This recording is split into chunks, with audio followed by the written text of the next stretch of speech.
Chers amis internautes, je suis Zoro Epiphane Ballo, ministre de la promotion de la bonne gouvernance et de la lutte contre la corruption.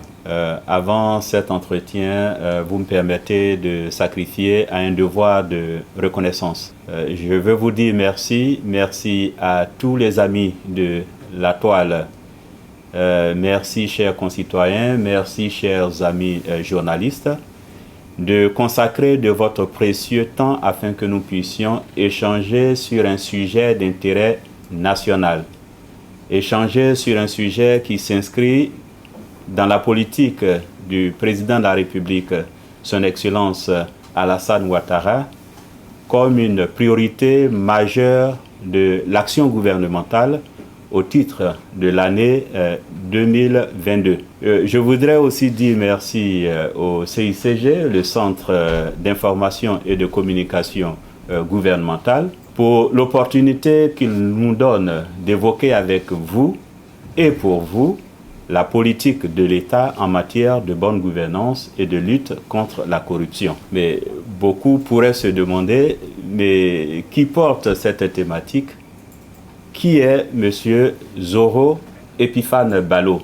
Je suis né le 11 janvier 1968 dans cette belle cité de la région de la Maraoué, le département de Saint-Fra. Je suis député de ma circonscription Saint-Fra commune et sous-préfecture depuis 2016.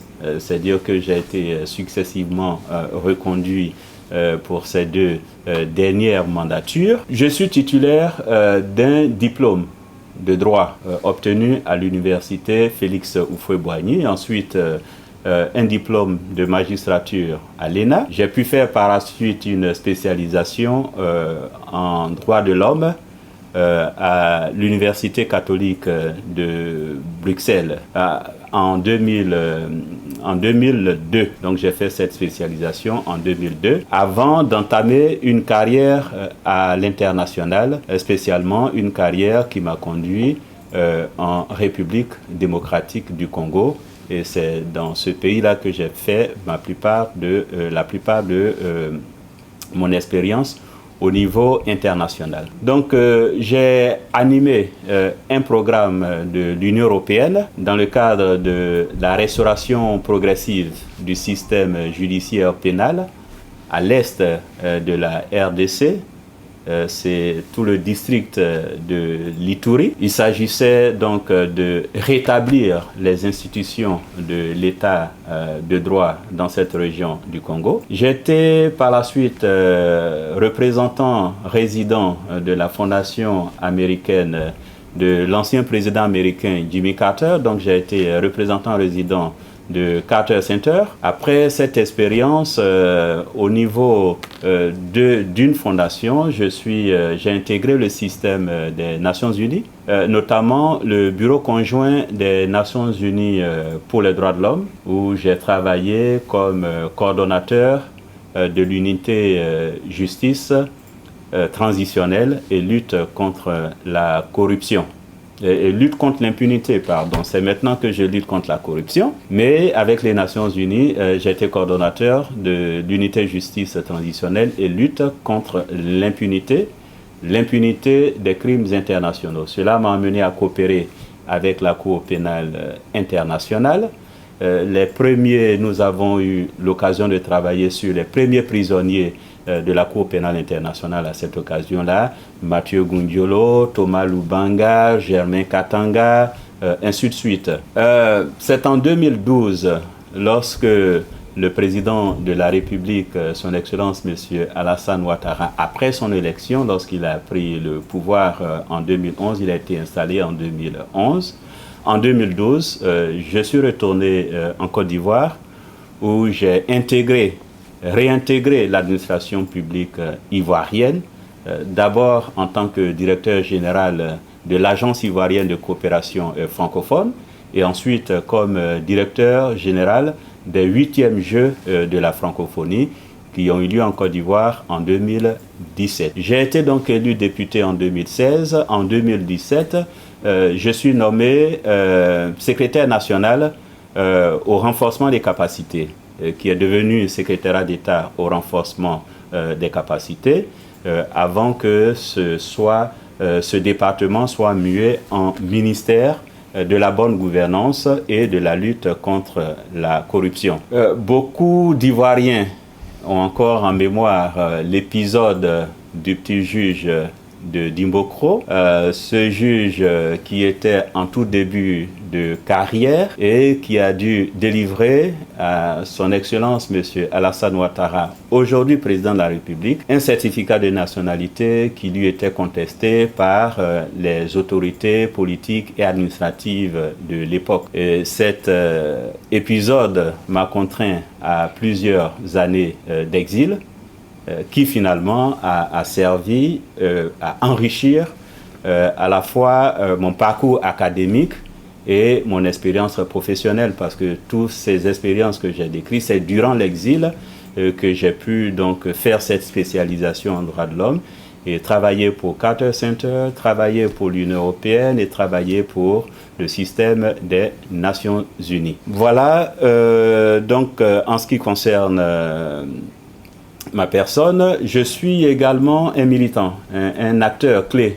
J'ai été un acteur clé de la société civile, fondateur et premier président du mouvement ivoirien des droits humains, qui constitue aujourd'hui l'un des acteurs majeurs du système de renforcement de la démocratie en Côte d'Ivoire, du point de vue de la promotion et du respect des droits de l'homme.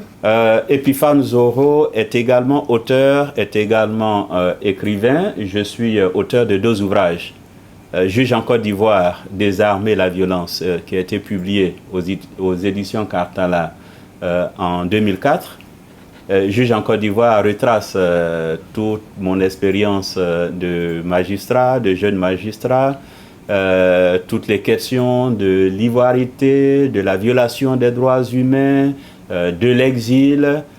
Et puis, le deuxième ouvrage, c'est Adiri la prisonnière, qui a été publié aux éditions Tabala, aux éditions Tabala, ici même en Côte d'Ivoire. Chers amis internautes, depuis le 13 avril 2022, le gouvernement a institué par décret présidentiel un dispositif national de signalement des actes de corruption. Le rendez-vous que nous avons aujourd'hui, c'est pour parler de corruption, pour parler de bonne gouvernance. Donc, le gouvernement a mis en place, a créé par décret ce système Spatia. Vous allez bientôt être familiarisé à cette plateforme Spatia parce que c'est la plateforme de la société civile, c'est la plateforme des populations, des acteurs, des internautes. Dorénavant, notre pays, à travers ce décret, notre pays dispose d'un moyen de détection des actes de corruption sur l'ensemble du territoire national. C'est une plateforme digitale qui est accompagnée d'un numéro vert, mais également d'un bureau physique de réception des plaintes pour dénonciation d'actes de corruption et infractions assimilées. Cette plateforme vient ainsi renforcer les instruments légaux, institutionnels et opérationnels de lutte contre la corruption qui ne cessent de détruire le fondement des pays et de freiner inéluctablement le développement de nos États. Et c'est parce que la corruption est un fléau que le chef de l'État a décidé d'en faire une priorité. Sous le leadership donc, du président de la République, nous venons de concrétiser à travers cette plateforme un instrument efficace de lutte contre la corruption.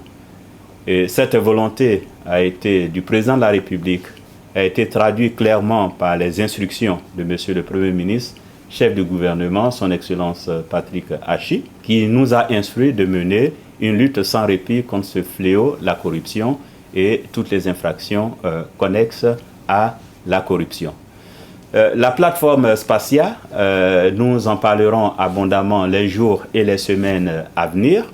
Donc la plateforme Spatia vient surtout renforcer la participation citoyenne dans la lutte contre la corruption.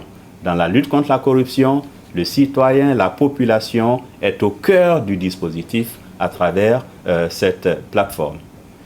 Chers internautes, le ministère que j'ai l'honneur, la charge de diriger, a depuis sa création en avril 2021 mené de vastes campagnes de sensibilisation et de communication sur l'ensemble du territoire.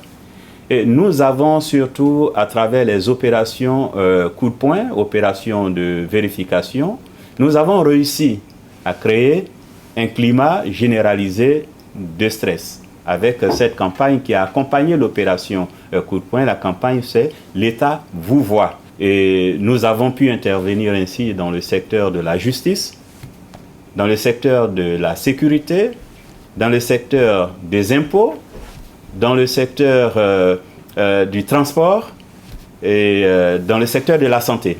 Cela a permis donc l'interpellation, la suspension, l'arrestation et la radiation de certains fonctionnaires et agents de l'État dans les différents secteurs que je viens de vous citer.